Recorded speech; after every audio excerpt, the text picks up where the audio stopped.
Shalom. Apa kabar? Haleluya. Yang di atas apa kabar? Oh, luar biasa. Bukan biasa di luar ini. Haleluya. Baik, puji Tuhan. Saya percaya bahwa kita semua yang hadir pada pagi hari ini adalah orang-orang yang penuh semangat. Haleluya ya. Datang di tempat ini harus mengalami sebuah perubahan hidup. Bukan perubahan fisik, perubahan hidup. Amin. Kalau kita di rumah mungkin masih dalam kondisi lemah, letih, lesu, dan berbeban berat. Biar ketika kita tiba di sini, kita mengalami hal yang berbeda. Amin. Kenapa kita mengalami hal yang berbeda? Karena di sini ada Tuhan yang dahsyat. Amin. Kalau begitu, aminnya kuat ya. Amin.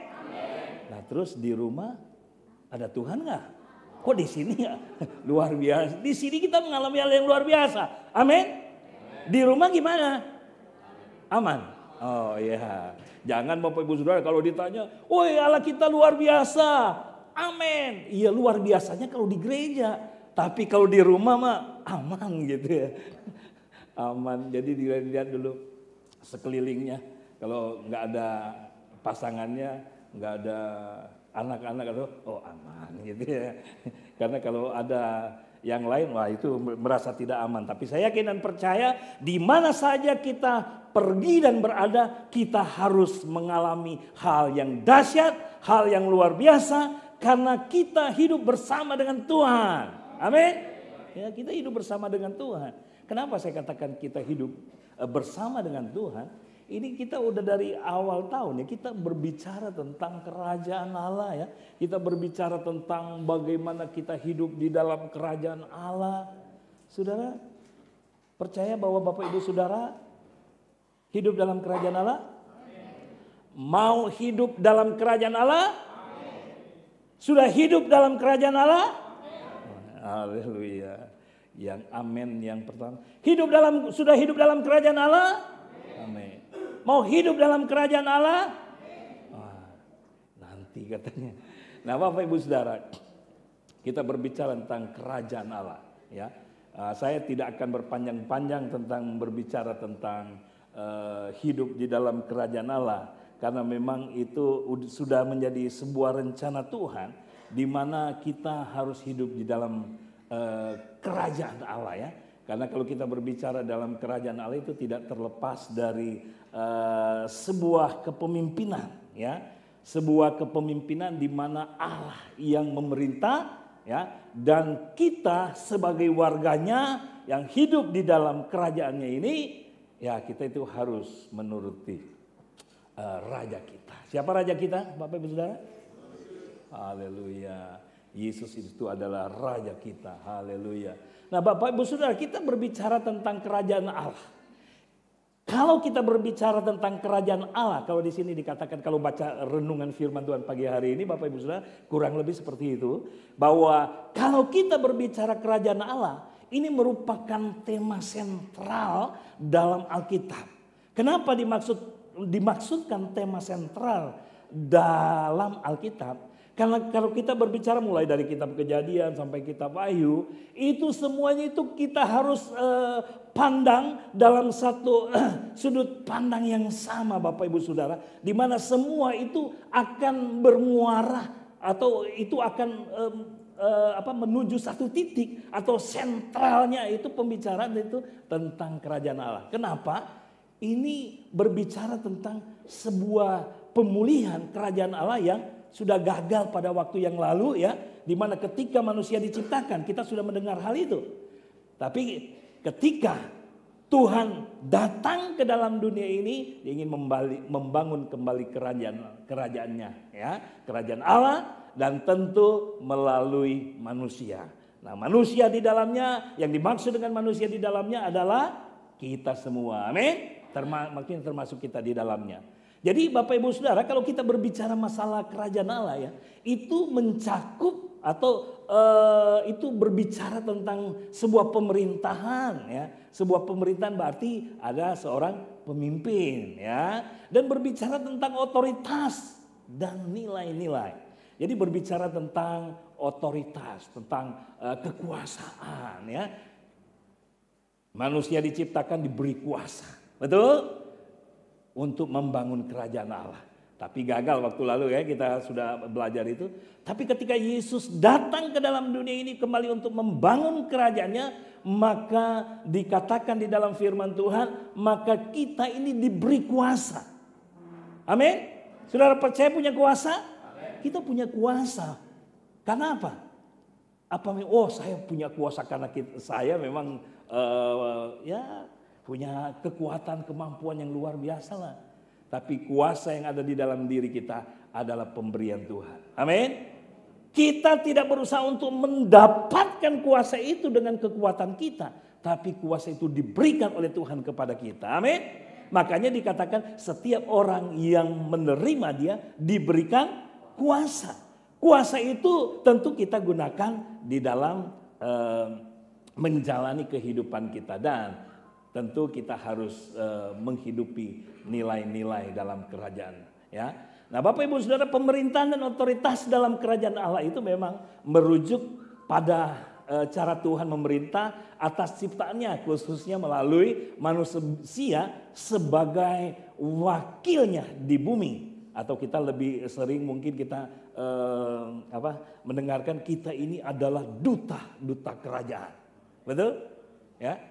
Kita sudah mendengar waktu yang lalu juga, kita ini adalah duta kerajaan. Ya. Dan Allah adalah raja tertinggi dan memiliki otoritas mutlak. Dan manusia memiliki tanggung jawab untuk menjalankan sesuai prinsip-prinsipnya. Jadi Allah punya otoritas tertinggi ya, dan dia punya otoritas atau kuasa itu mutlak di dalam kehidupannya. Dia lakukan sesuai dengan keinginannya. Dia ingin membentuk manusia menjadi pribadi-pribadi yang menyenangkan hati Tuhan. Bapak Ibu Saudara mau menyenangkan hati Tuhan? Dan tentu kalau kita ingin menyenangkan hati Tuhan, ya kita harus lakukan tanggung jawab kita sebagai warga kerajaannya. Sehingga Tuhan disenangkan. Dia lihat, wah ini warga kerajaan saya ini, mereka adalah orang-orang yang senang melakukan apa yang diperintahkan oleh Tuhan. Karena Tuhan juga berkata, apabila engkau mengasihi aku, kamu akan, apa katanya? Kalau engkau mengasihi aku, kamu akan melakukan. Engkau akan menuruti segala perintahku. Jadi kalau kita bilang itu mengasihi Tuhan, kita ada di dalam sebuah kerajaan, kita berkata kita mengasihi Tuhan, ya kita harus menuruti segala perintahku. Nah Bapak Ibu Saudara, kalau kita bicara masalah kerajaan ini, ada konsep pemerintahan dan otoritas dalam kerajaan Allah ini berbeda sama sekali dari sistem pemerintahan manusia. Kenapa berbeda Bapak Ibu Saudara? Karena kita akan lihat itu cara kerjanya atau bagaimana peran warga kerajaan Allah itu ya. Kerajaan Allah bukan sekedar konsep keagamaan, jadi bukan hanya sekedar kita agama Kristen gitu ya. Agama itu kan dibentuk hanya untuk bisa agar supaya terjadi tertiblah dalam bermasyarakat gitu ya. Jadi tidak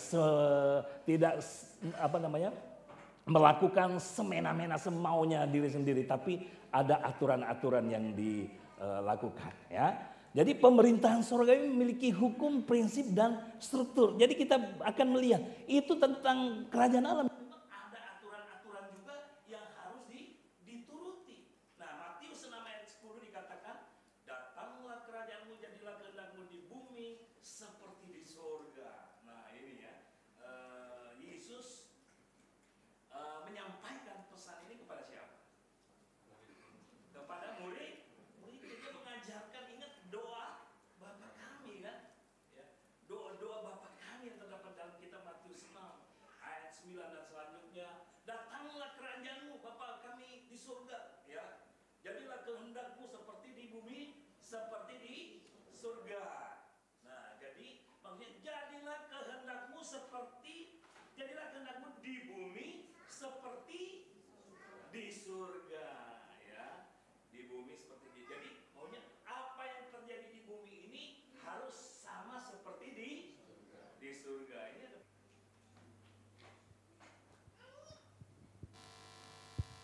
Oke, baik. Jadi Bapak Ibu Saudara, Yesus pernah menyampaikan kepada murid-muridnya, ya, mengajarkan kepada mereka tentang doa Bapa kami, dan dia berkata, kerajaanmu, ya, datanglah kerajaanmu. Dia berbicara kepada Bapa di sorga, datanglah kerajaanmu, jadilah kehendak Bapa, kehendak Allah di bumi seperti di sorga. Nah, ini yang merupakan kerinduan Yesus. Dan biarlah juga kerinduan yang sama boleh menjadi kerinduan kita pada saat-saat ini. Karena firman Tuhan masih relevan dengan kondisi sekarang, ya. Kalau dia katakan di dalam kitab Lukas pasal 4 ayat 43, dia katakan, tetapi ia berkata kepada mereka, juga di kota-kota lain aku harus memberitakan Injil kerajaan Allah, sebab untuk itulah aku diutus. Jadi hal-hal ini menyampaikan atau memberikan pesan kepada setiap umat Tuhan bahwa betapa pentingnya kerajaan Allah itu terjadi di bumi ini. Dan kita harus mengalaminya. Kita harus hidup di dalamnya dan mengalami kerajaan Allah ini, ya. Nah, Bapak Ibu Saudara, konsep pemerintahan dalam kerajaan Allah itu didasarkan pada otoritas, prinsip, dan nilai-nilai Allah. Jadi bukan berdasarkan kemauan kita, bukan berdasarkan karena kepintaran kita, tetapi semua itu berdasarkan karena kuasa, wibawa, otoritas surgawi, ya, dengan nilai-nilai yang sudah diajarkan oleh Tuhan kepada kita melalui firman-Nya. Karena kerajaan Allah adalah sistem yang mendorong setiap pribadi kita atau setiap individu untuk mengenal tujuan hidup mereka, termasuk menjalankan otoritas dalam kehidupan sehari-hari. Ya, jadi dengan kita memahami kebenaran firman Tuhan ini kita harus gunakan sebagai penuntun langkah hidup kita. Ya, sehingga kita tidak salah jalan, kita tidak salah arah, tetapi kita menuju kepada arah yang tepat, ya, karena kita sudah berada dalam jalan yang tepat, ya. Kerajaan Allah menekankan tanggung jawab individu untuk mencerminkan kekuasaan Allah di dunia ini. Jadi ingat Bapak Ibu Saudara, kita adalah orang-orang kepercayaan Tuhan untuk menjalankan setiap tugas dan tanggung jawab yang Tuhan mau kita lakukan sebagai warga kerajaan Allah. Cuman yang menjadi pertanyaannya, mau nggak mengemban tugas dan tanggung jawab yang Tuhan inginkan? Halo? Mau? Mau hidup dalam kerajaan Allah? Nggak ada pilihan lain Bapak Ibu Saudara. Kalau kita mau hidup di dalam kerajaan Allah, ya, maka kita harus wajib, ya, mengikuti nilai-nilai dan prinsip-prinsip firman Allah, ya. Nah, Bapak Ibu Saudara, ada beberapa peran yang harus kita lakukan. Jadi peran kita sebagai warga kerajaan Allah itu apa sih? Nah, kalau waktu yang lalu kita udah banyak menyinggung kerajaan Allah itu apa. Tapi sekarang saya lebih memfokuskan kepada peran kita sebagai warga kerajaan Allah. Nah, warga kerajaan Allah memiliki peran yang sangat penting dalam menjalankan pemerintahan Allah di bumi. Ingat, peran warga kerajaan Allah sangat penting. Kita statusnya apa katanya? Warga, bukan? Kita adalah warga kerajaan Allah. Dan kita memiliki peran yang harus kita lakukan, ya, yang harus kita tunjukkan kepada dunia ini. Apa saja yang menjadi peran kita sebagai warga kerajaan Allah? Kita akan bahas secara singkat. Mudah-mudahan singkat, jangan 2 jam, ya. Tahan 2 jam? Ada yang bilang, ini Pak David kalau khotbah kelamaan katanya, ya. Kemarin kelamaan, ya. Tapi saya berharap dalam waktu 30 menit bisa selesai, ya. Bantu doa supaya jangan terlalu panjang. Ini 3 peran penting bagi warga kerajaan Allah di bumi, ya. Pertama, ya, dikatakan bahwa kita ini sebagai warga kerajaan Allah, kita ini mewakili atau kita sebagai representasi atau duta kerajaan Allah di bumi. Ini pertama ya. Dan kedua sebagai pelaksana kehendak raja atau Allah ya. Dan ketiga sebagai penyebar Injil kerajaan ya. Bukan penyebar isu kebohongan ya. Bukan penyebar hal-hal yang buruk, tapi penyebar Injil kerajaan. Karena kita akan bahas nanti sebentar ya.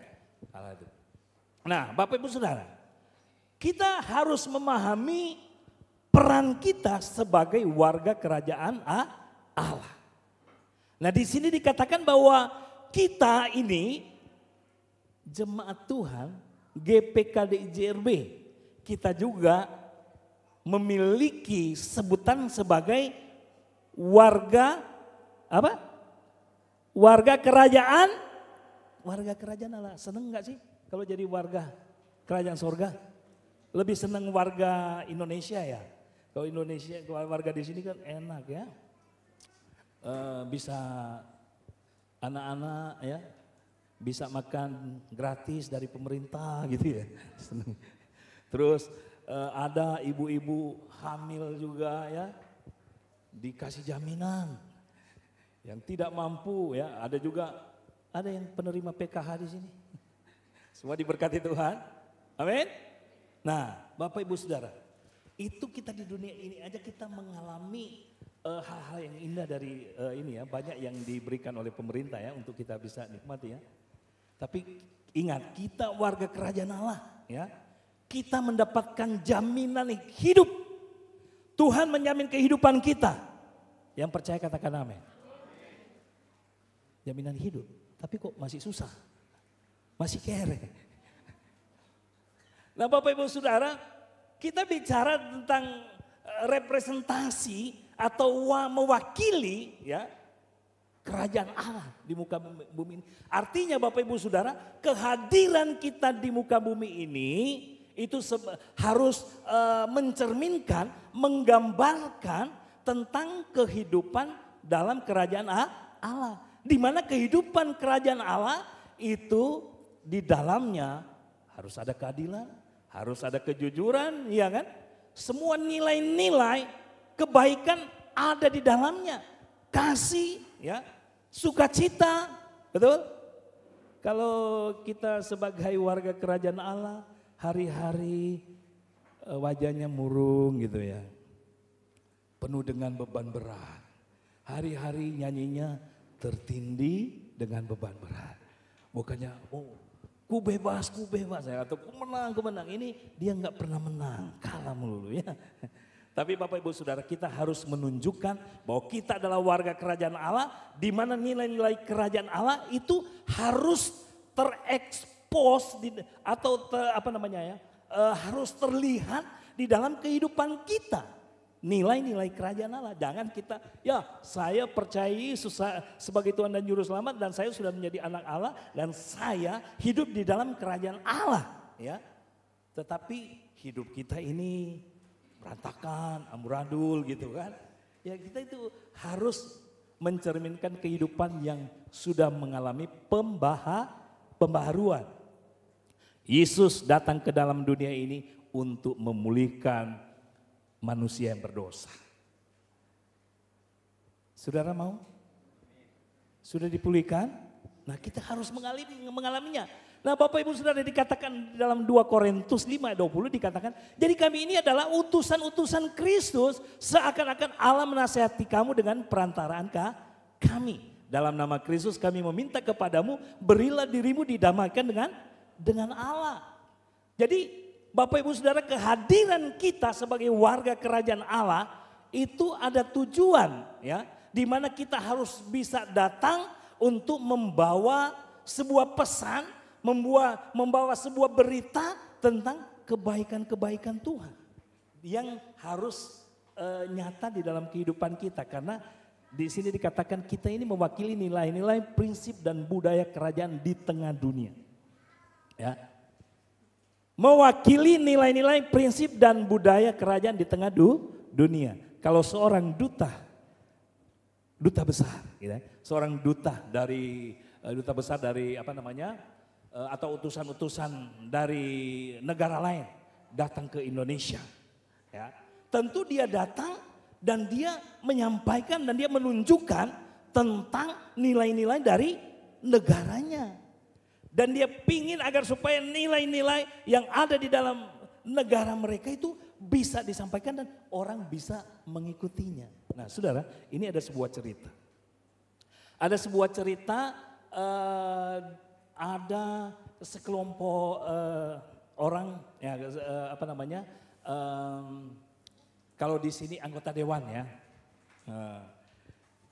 pergi ke satu daerah yang masih terpencil, pelosok, mereka masih berpakaian cawat katanya kan.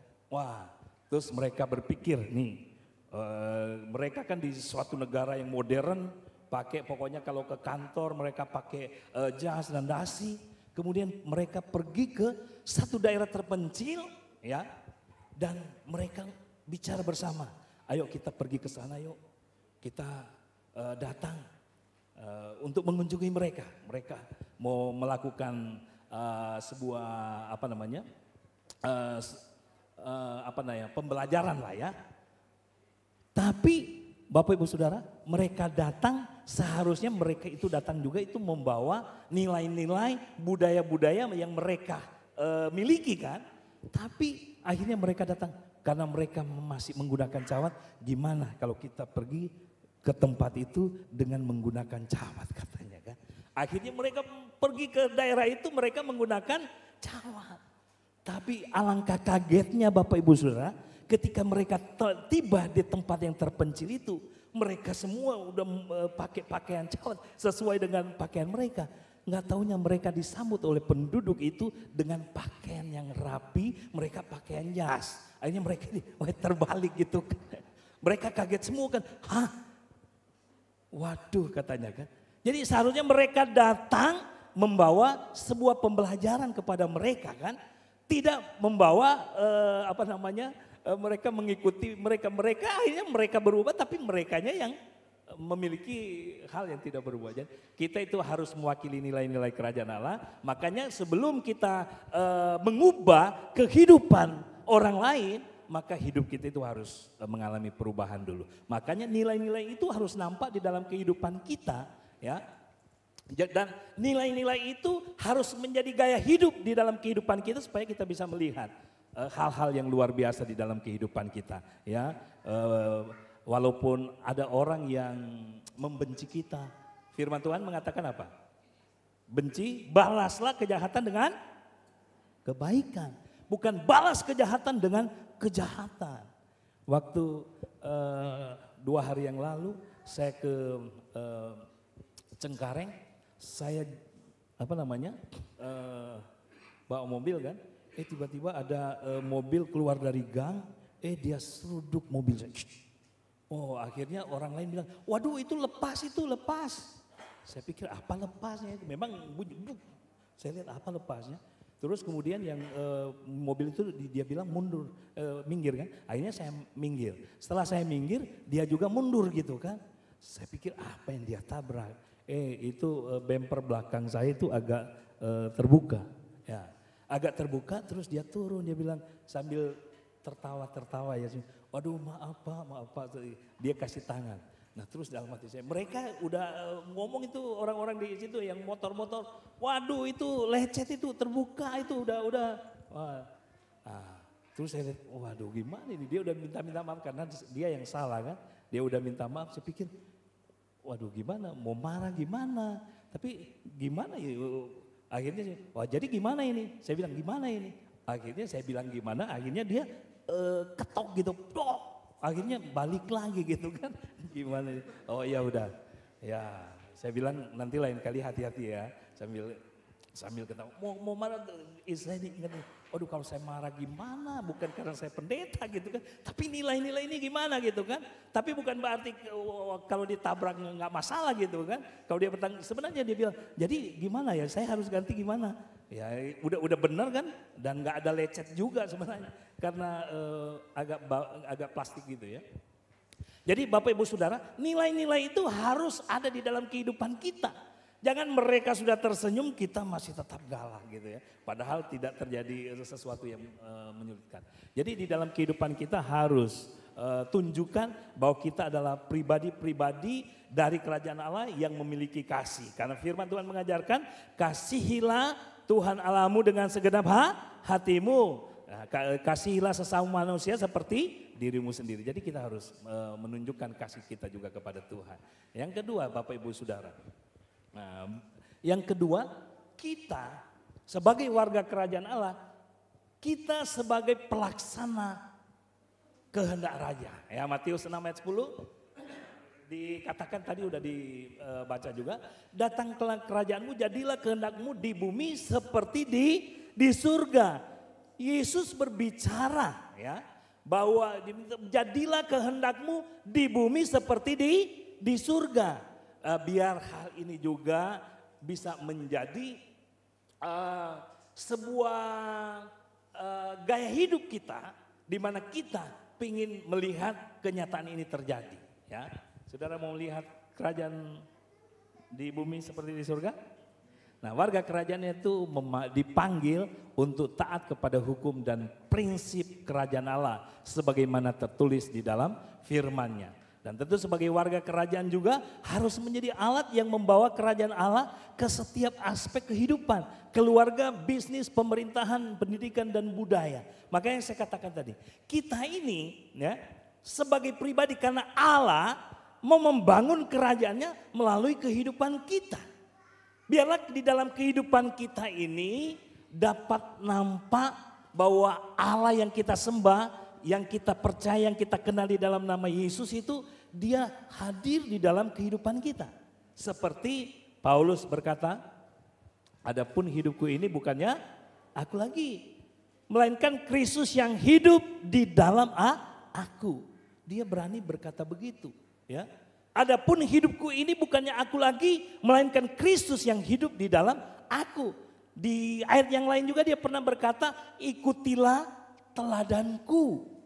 Ya, kenapa dia berani mengatakan ikutilah teladanku? Karena dia sudah mengikuti teladan dari Yesus. Dan demikian juga dengan kehidupan kita Bapak Ibu Saudara. Kalau kita sudah mengalami sebuah perubahan di dalam kehidupan kita, pasti kita akan berani ya untuk menyatakan kepada dunia ini bahwa kita ini adalah pribadi-pribadi yang patut diteladani, yang patut dicontoh. Karena kita ini adalah pelaku-pelaku, ya, pelaku firman. Jadi di mana kita menyatakan firman itu? Di keluarga kita, ya. Di keluarga kita apakah benar-benar nampak kita ini sebagai pelaku? Atau di keluarga kita hanya sebagai, wah ini istriku, ini suamiku, ini anakku, semua udah pintar-pintar tentang firman. Ya, kalau masalah firman Tuhan jangan ditanya. Kenapa? Udah tahu semua. Tapi masalahnya firman Tuhan itu dilakukan atau tidak. Kita tidak hanya sekedar mendengar firman, ya, disimpan di pikiran dan hati kita dan kita tidak melakukan. Tapi biarlah kita mau menjadi pelaku-pelaku, ya. Kalau kita dikatakan ampunilah setiap orang yang bersalah kepada kamu, maka kita wajib mengampuni, ya. Kita tidak diajar untuk menyimpan dendam, ya. Apalagi kita pembalasan lebih kejam daripada perbuatan. Itu harus dicoret.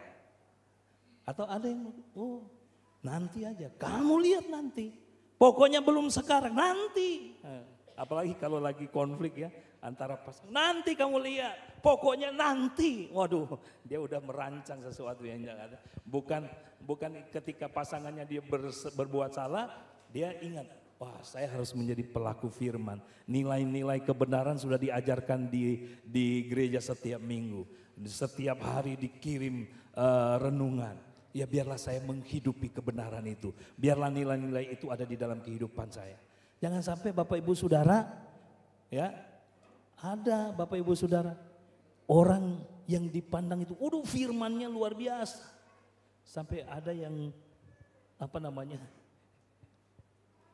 ya istilahnya rohaninya belum begitu kuat, belum dewasa, karena ada pasangannya yang membuat hatinya sebel kali ya. Sebel tahu? Senang betul bukan ya? Sebel. Ini akhirnya sampai itu istrinya atau pasangannya cerewet terus. Waduh, jangan ditiru Bapak Ibu Saudara ya. Itu istrinya, pasangannya pernah disumpel pakai koran. Waduh, saya dengar hal itu, waduh kacau juga. Ya, tapi saudara-saudara yang ada di sini nggak ada ya, nggak ada yang begitu. Jangan Bapak Ibu Saudara, masa pasangannya mau disumpel pakai koran, nggak boleh. Ya, ampunilah seorang dengan yang lain. Nah, jadi ampuni orang yang menyakiti hati kita, tetap kita harus mengampuni. Itu artinya kita pelaksana firman. Tapi kalau kita nggak bisa mengampuni orang lain, pasangan kita, anak kita, waduh, anak berbuat kesalahan, udah ditendang, disingkirkan, udah kamu nggak jadi anak saya lagi. Wah, ini yang repot ya. Tetap harus mengampuni. Karena itu adalah perintah Tuhan, nilai-nilai yang harus kita hidupi di dalam kehidupan kita sebagai warga kerajaan sorga. Ya, warga kerajaan sorga. Kita lihat, Yesus saja dia tidak pernah berbuat dosa, dikatakan dalam firman Tuhan. Dosa tidak ada di dalam mulutnya. Ya, dia tidak pernah berbuat dosa, tetapi ketika ia dicaci maki dia tidak membalasnya. Yesus saja pernah dicaci maki Bapak Ibu Saudara ya, dia tidak membalas. Kita sudah pernah? Belum ya? Dan jangan sampai. Kalaupun terjadi jangan diizinkan ya. Nah Bapak Ibu Saudara, kita sebagai pelaku di dalam segala aspek kehidupan kita ya. Jadi ingat, semua aspek kita harus pelaku firman, kita harus jadi contoh, kita harus jadi teladan bahwa kita ini adalah orang-orang yang mengetahui kebenaran dan menghidupi kebenaran itu sehingga kita bisa dipuji. Boleh nggak kita dipuji? Boleh nggak kita dihormati?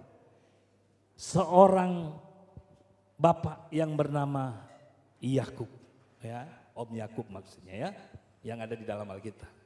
Dia dipuji, dikatakan dalam firman Tuhan, ketika orang mendengar saja, maka orang akan menyebut dia apa? Pernah dengar? Om Yakub disebut apa? Oh, dia akan disebut berbahagia. Ya. Ayub, Om Ayub, orang dengar aja, waduh sangat berbahagia nih Om Ayub. Kenapa? Disebut berbahagia. Bukan hanya hati-hati janda dia buat gembira, baca dalam firman, karena memang dia suka buat hati-hati janda, menolong orang miskin gitu kan. Tetapi Bapak Ibu Saudara, dikala ia mengalami masalah, persoalan, pergumulan yang besar, yang berat bagi kita semua kalau menghadapi itu, waduh mungkin kita tidak kuat, tidak mampu, tapi dia kuat dan mampu. Pergumulannya menghadapi siapa? Istrinya, ya. Istrinya, dia udah mengalami masalah secara pribadi ya, berat menghadapi seluruh atau sekujur tubuhnya dengan luka borok di tubuhnya. Istrinya bilang, udahlah, yuk, udahlah, sangkal aja Tuhan. Terus dia bilang, enak aja lu bilang, sangkal aja. Jangan kita cuma mau menerima yang baik-baik saja. Dan buruk enggak. Terkadang memang kita juga diizinkan untuk mengalami hal-hal yang tidak baik. Tapi bukan berarti karena kita mengalami sesuatu yang tidak baik, kemudian Tuhan itu tidak ada dan tidak menolong kita. Ya, terkadang kita harus melewati ujian di dalam kehidupan kita. Tapi apakah kita menjadi pelaku firman apa enggak? Kita mau mengampuni enggak? Ayub, dia selalu mengampuni pasangannya. Ya. Oleh karena itu kita harus selalu mengampuni pasangan kita. Ini poin yang terakhir ya.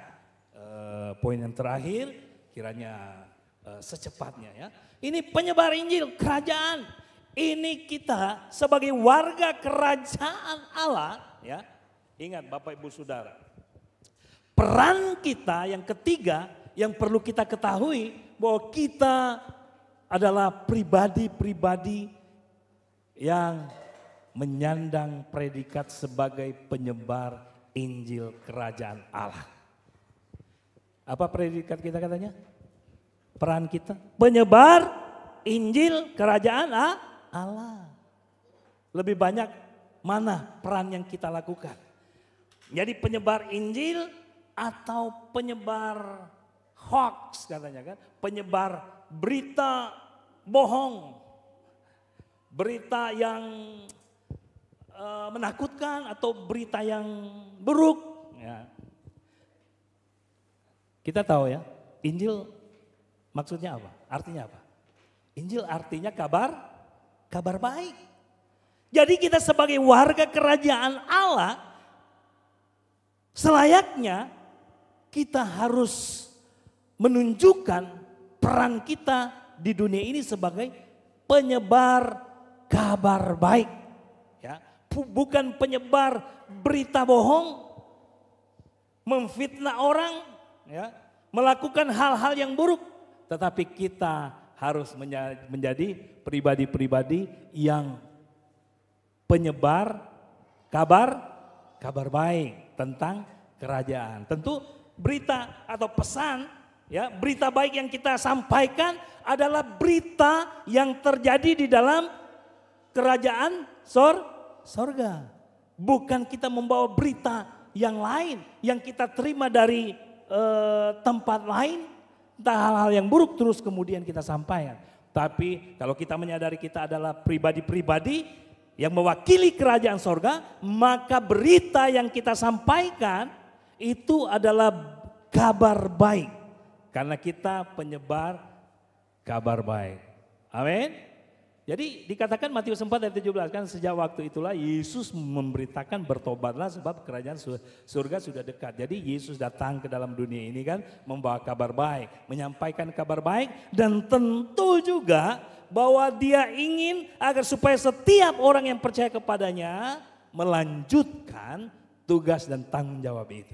Menyampaikan berita baik atau menyampaikan kabar baik, ya, menyebarkan berita baik atau berita Injil ke dalam dunia ini, ya. Setiap warga memiliki tanggung jawab untuk mengabarkan kabar baik tentang kerajaan Allah kepada orang lain. Nah, warga kerajaan Allah juga harus menjelaskan bahwa kerajaan Allah bukan hanya tentang agama, tetapi tentang pemerintahan dan rencana Allah bagi dunia. Nah, Bapak Ibu Saudara, ini cerita, ya. Pernah dengar seorang misionaris, dia pergi ke satu tempat, ya, kemudian melayani gitu ya. Nah, tentu saja karena waktu terus berlalu, rambut yang pendek tadinya akhirnya jadi panjang. Kemudian dia pergi ke tukang cukur. Dia pergi ke tukang cukur, dia ingin mencukur rambutnya supaya jadi pendek, iya kan? Kemudian dia tidak terlepas dari keinginannya, kerinduannya menyampaikan atau membuktikan perannya sebagai penyebar berita Injil, ya, penyebar Injil kerajaan. Mulailah terjadi percakapan, dia bilang sama tukang cukur itu, "Bang, udah tahu belum tentang Yesus? Yesus itu Tuhan yang luar biasa baik. Dan dia menginginkan agar semua orang selamat. Ya. Dia begitu baik, dia peduli, dia perhatikan kepada semua orang. Tidak ada yang terkecuali. Semua orang dia baik." Terus tukang cukur bilang begini, enggak, saya tidak percaya. Jangankan Tuhan Yesus, saya tidak percaya kepada Tuhan. Karena kalau Tuhan itu ada, kenapa di luar sana masih banyak penjahat? Kenapa di luar sana ada banyak orang miskin? Kenapa di sana, di luar sana banyak orang yang saling dengki satu dengan yang lain? Gak percaya. Tuhan itu gak ada. Oh, kemudian si misionaris itu bilang, oh begitu ya? Saya mikir kok bisa begitu pandangannya. Akhirnya si misionaris bilang juga, ya sama, saya juga kalau begitu saya tidak percaya saat ini ada tukang cukur. Saya nggak percaya. Di tukang cukur bilang begini, lah kok nggak percaya? Ini saya tukang cukur ada di depanmu. Kadang di belakangmu, kadang di sampingmu, kadang di depanmu. Ini saya ini tukang cukur, masa nggak percaya? Iyalah, saya nggak percaya. Mau bukti? Tadi saya lewat di jalan ini, ada orang yang berambut panjang, gondrong. Mana tukang cukurnya? Orang yang rambut panjang, keriting lagi. Ada yang kribo, wah nggak ada tukang cukur ini. Nah Bapak Ibu Saudara ya. Jadi bukan berarti Bapak Ibu Saudara karena ada orang jahat Tuhan nggak ada.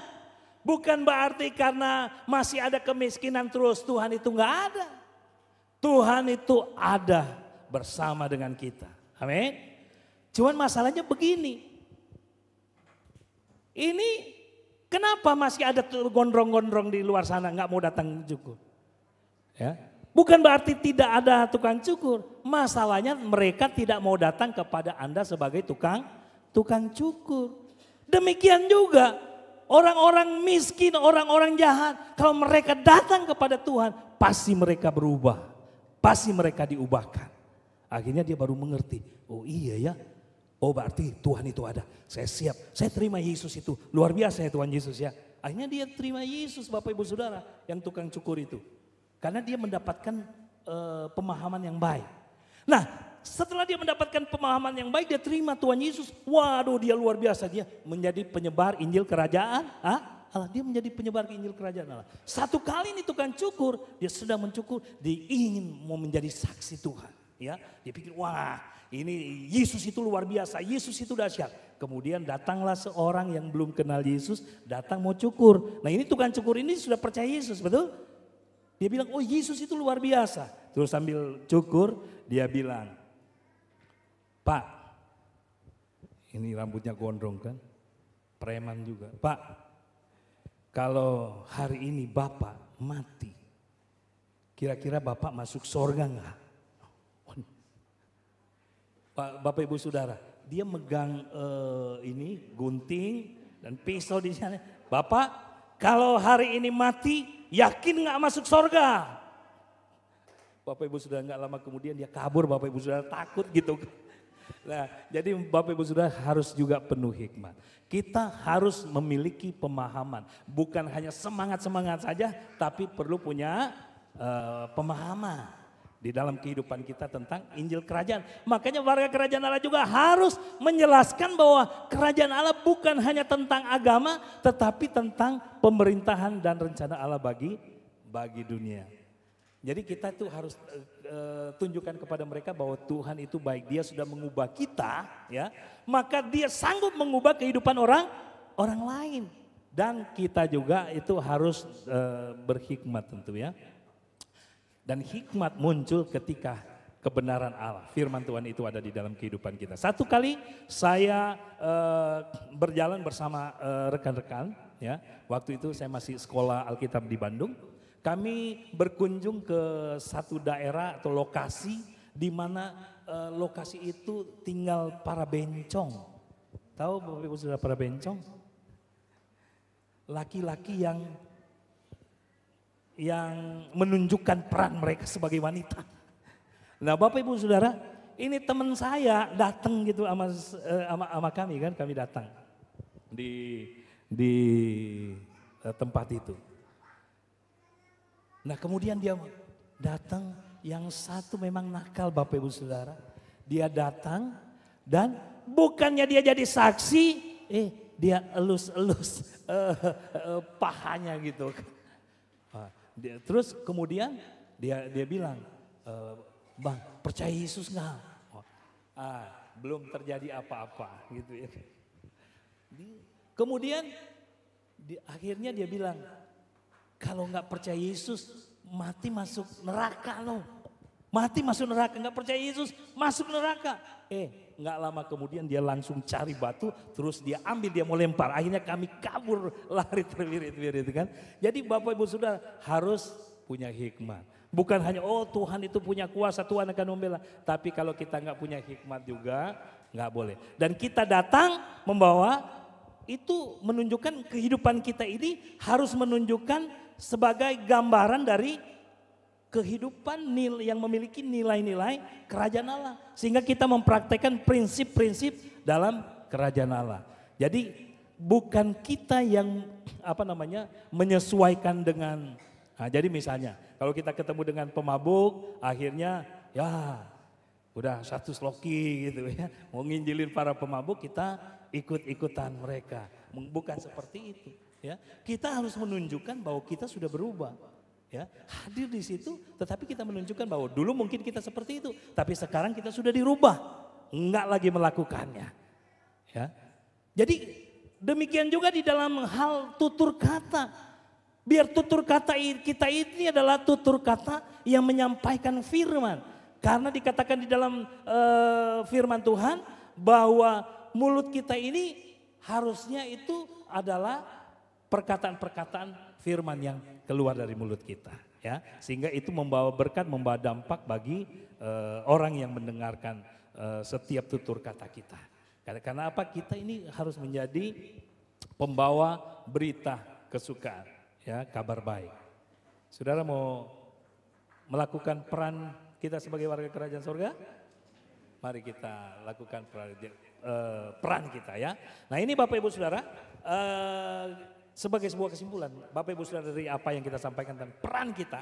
Sebenarnya pemerintahan ini itu menetapkan hukum dan nilai yang berbeda dari sistem duniawi, di mana segala sesuatu diatur menurut kehendak dan tujuan Tuhan. Jadi bukan menurut kemauan manusia, ya, menurut kehendak kita, tapi kemauan Tuhan. Terkadang kemauan kita berbeda dengan kemauan Tuhan, tetapi kemauan Tuhan pasti itu selalu baik, selalu mendatangkan kebaikan bagi kita. Jadi kita tinggal tunduk dan taat, turuti apa yang Tuhan mau. Setiap individu atau setiap pribadi kita yang menerima dan hidup sesuai dengan prinsip kerajaan Allah dianggap sebagai warga kerajaan surga. Jadi kalau kita sudah melakukan dan hidup sesuai dengan firman Tuhan, nggak usah takut di dalam kehidupan kita, karena kita pasti dijamin oleh Tuhan. Memang kita masih bisa mengalami masalah-masalah atau kesulitan-kesulitan dalam kehidupan kita. Tapi ingat, kalau kita menghidupi nilai-nilai ini, maka Tuhan tidak akan pernah meninggalkan kita.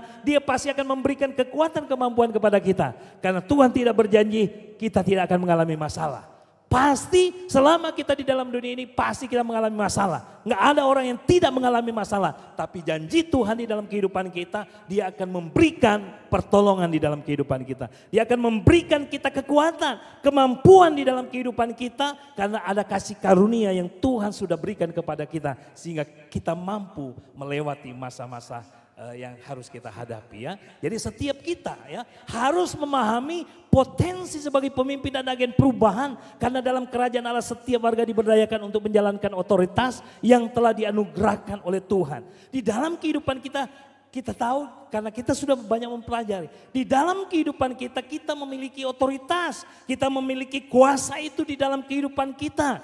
Dan itu yang akan memampukan kita untuk menjalankan setiap tugas dan tanggung jawab yang diembankan oleh Tuhan di dalam kehidupan kita. Entahkah kita sebagai seorang pemimpin, entahkah kita sebagai seorang pekerja, atau apapun yang kita lakukan dan kerjakan. Ingat, Tuhan punya kuasa. Dan kuasanya diberikan kepada kita untuk memampukan kita melakukan tugas dan tanggung jawab kita.